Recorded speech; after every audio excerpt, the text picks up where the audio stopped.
Alistair Crowley, he was born on October 12, 1875 in England to a wealthy Christian family.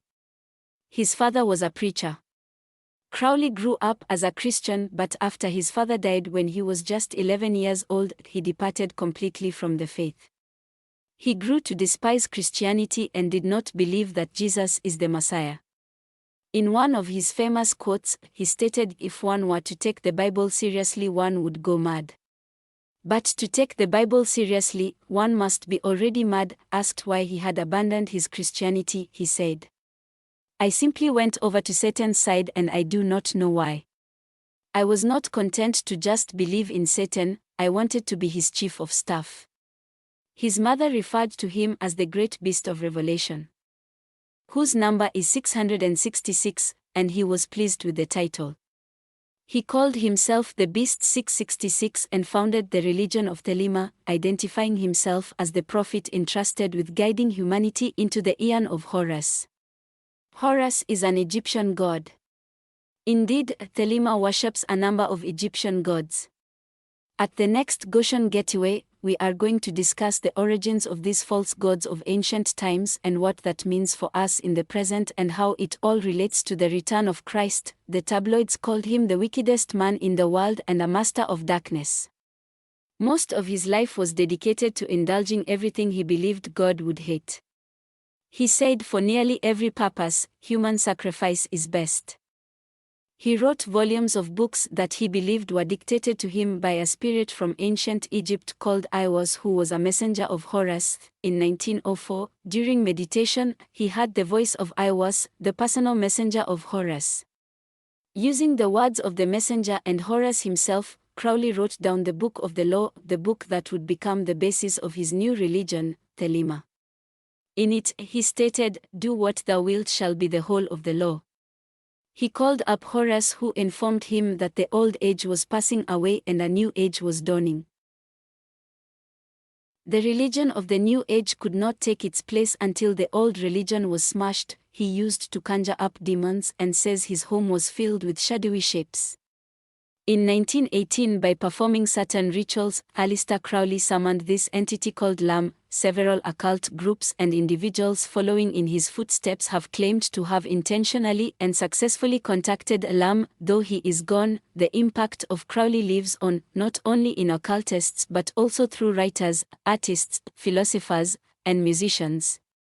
His influence can be seen today especially among musicians. In his book Magic in Theory and Practice, he mentions the law of reversal, which includes writing backwards, walking backwards, speaking backwards, and reading backwards. This is something that seems to have been adopted by a number of musicians, with lots of claims of messages being hidden in songs that are only heard when the songs are played backwards.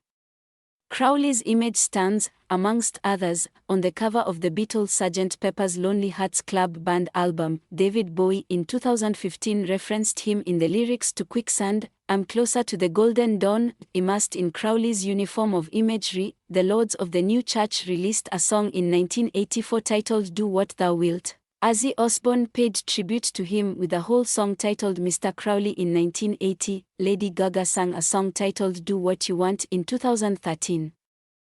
In other words, do what thou wilt. Here, Tyler the Creator is seen wearing a t-shirt with Alistair Crowley while Jay-Z is wearing shirt with Do As Thou Wilt. Absol released an album in 2016 titled Do What Thou Wilt.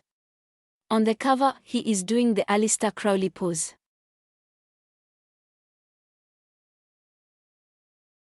Alice Bailey was born in Manchester, England in 1880 and moved to the USA in 1907. She suffered from depression and by her mid-teen years she had attempted suicide 3 times, the first attempt being when she was just 5 years. After her third suicide attempt, a demon called Kuthumi visited her and spoke to her about her life's mission.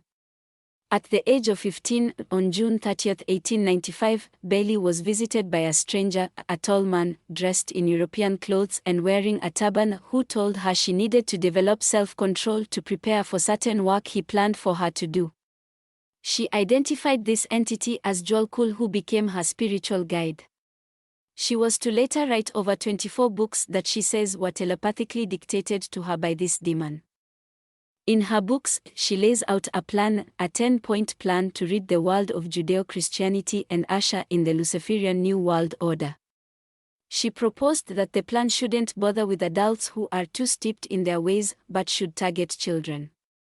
If you can train the children, she said, every generation that follows will be more receptive to the plan than the previous ones.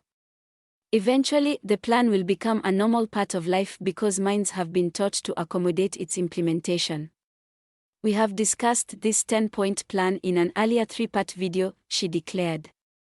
I dedicated myself anew to the service of the coming one, and will do all I can to prepare men's minds and hearts for the event. I have no other life intention. This coming one is the Messiah that the New Agers are waiting for, different from the Lord Jesus Christ, and indeed when the Antichrist comes, many will receive him as that Messiah.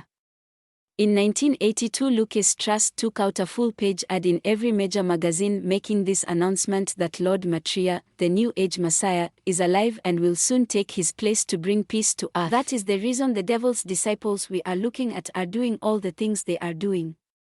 To prepare the world for the coming Antichrist or the beast, as Revelation 13 calls him. In May 1922, Bailey and her husband, who was a 32nd-degree Freemason, formed the Lucifer Publishing Company.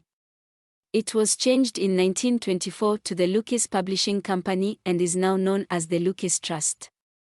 Currently, the Lucas Trust has a voice on the board of the UN as spiritual advisors. After the First World War, Bailey asked, how could Christian nations like Germany, UK, and USA, which believed in the God of peace, indulge in such a conflict that left many homeless, orphaned, and devastated?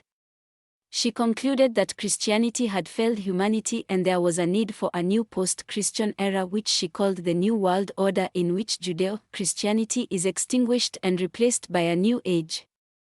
Like we have said before, the New World Order is the system spoken of in Revelation 13 where the world will be under the Antichrist. David Spangler, a disciple of Alice Bailey, once said, no one will enter the New World Order unless he or she will make a pledge to worship Lucifer.